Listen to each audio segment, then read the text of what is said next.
is going on, Adventure Outpost? We have got an epic one for you today.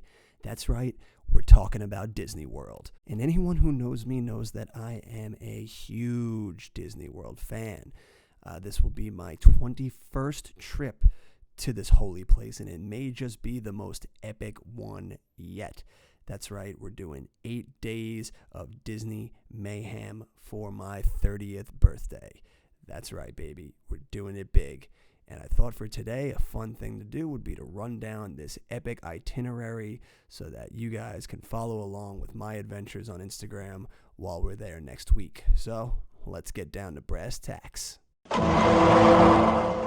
Morning festivities begin at 8, where we board a flight from New York to Orlando, where we will take the Magical Express bus to our destination, the Grand Floridian. That's just what me and my brother are calling it.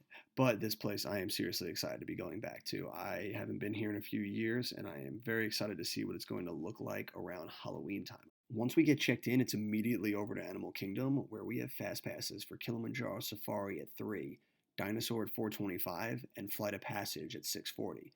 We're going to fit dinner in there somewhere too.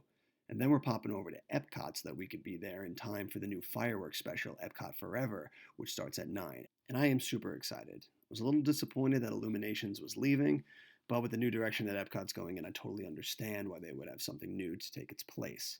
And I am pretty excited to see it.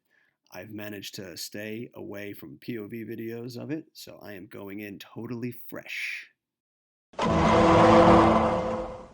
First thing in the morning, it is off to a galaxy far, far away as I finally get to experience Galaxy's Edge. I am super excited to walk around this land. I am a huge Star Wars fan, so this is going to be really cool to be immersed in that experience. I'm not too excited about the Millennium Falcon ride. It looks all right. I'm not a big Star Tours fan, and this just looks like an updated version of Star Tours, so I'm sure it'll be cool, but I won't be too excited about it. But hopefully once Rise of the Resistance opens, then I can get back there and really experience how Galaxy's Edge was meant to be seen. And then after that, we've got some fast passes. Hollywood Studios is kind of lame in the way that they tier their fast passes.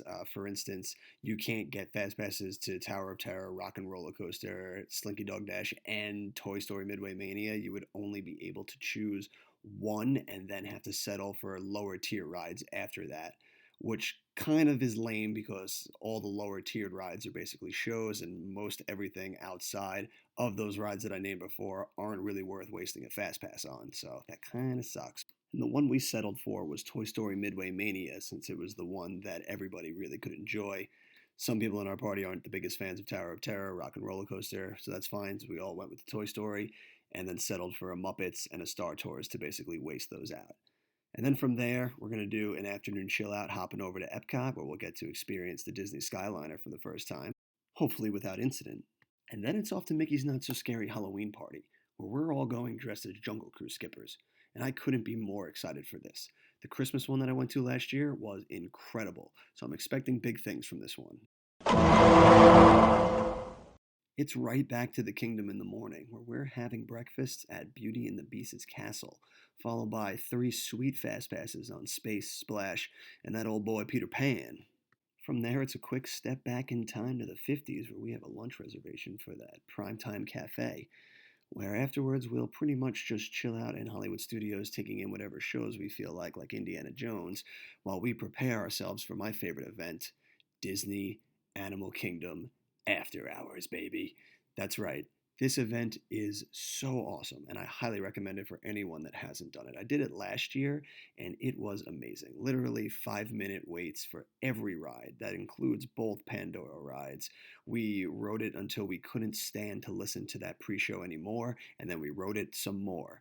So if you've never done After Hours, I highly suggest you get your butt to Disney. So this day is the last day for 4 members of our party, so you know we're just going right back to the kingdom. We've got 3 good fast passes for Big Thunder, Splash, and the Mine Train, and then we're just going to hit whatever else they feel like before they got to leave for the airport. Then I figure I'd call it by a year once they left, probably go over to Epcot and enjoy some of the food and beverage festival and ride whatever rides over there we want before we'd head over to Hollywood Studios to end there for the night so that we can see Toy Story and Galaxy's Edge all lit up at night and enjoy those fireworks. got some fast passes for Soarin', Nemo, and Spaceship Earth. And then pretty much from there, we have no plans for the afternoon. I'm leaving it wide open so that we can go do whatever it is we feel like doing again.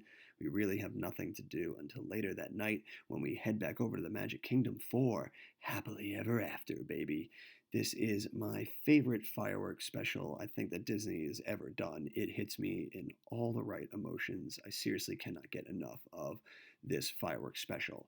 And after it, we are super excited because for the first time ever, we will be having the fairy tale dining at Cinderella's royal table for dinner. So that's going to be really cool to get to see inside the castle and eat in there and experience everything they got to do in there. I am super excited for that.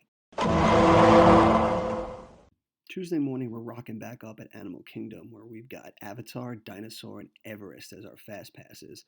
And then afterwards, we're probably going to check out the Festival of the Lion King show.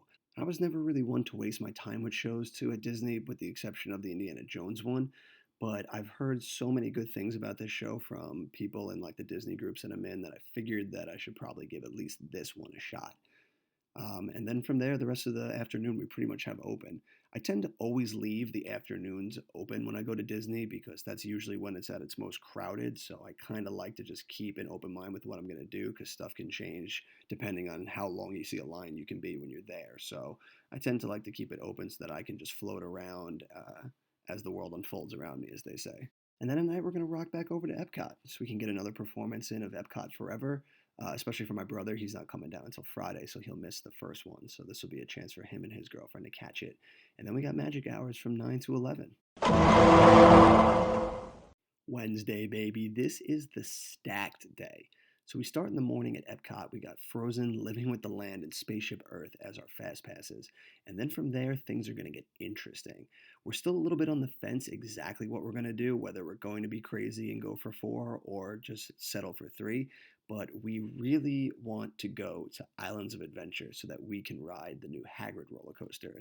Everything I've seen of it looks amazing. I'm not the biggest Harry Potter fan, but my girlfriend is, but we're still both really excited for this ride. The only thing holding us back is, do we want to spend that money just to go for one ride? Because immediately after we ride Hagrid, we may ride the Hulk and Spider-Man and some other ones, but from there we are jumping over to SeaWorld because we love these coasters. Seriously, the rides here are amazing. SeaWorld is the only park where every single one of their coasters is in my top 50. And sure, they only have 3, but those 3 are absolutely out of this world, including Manta. Manta is probably one of my favorite coasters that I've ever been on. The terrain, the setting of it, that sweet dive over the water, all of it is so amazing, and I have to go to SeaWorld now every year that I go to get on these rides. So SeaWorld is a definite. Islands of Adventure is a maybe, but SeaWorld absolutely. And then we're going to finish our day of insanity with an encore performance of Happily Ever After. Our last day begins at Animal Kingdom. We've got 3 fast passes for our favorite rides there, and Avatar, Everest, and finishing it off with Dinosaur. And then we're going to pop over to the Magic Kingdom, where we'll spend our last remaining hours riding those last few rides that we want to ride, especially Splash Mountain. And then we'll make our sad, depressing journey back home. And that's our trip. It's going to be epic. It's going to be long. I'm probably going to need a vacation from this vacation. But every single second of it is going to be worth it.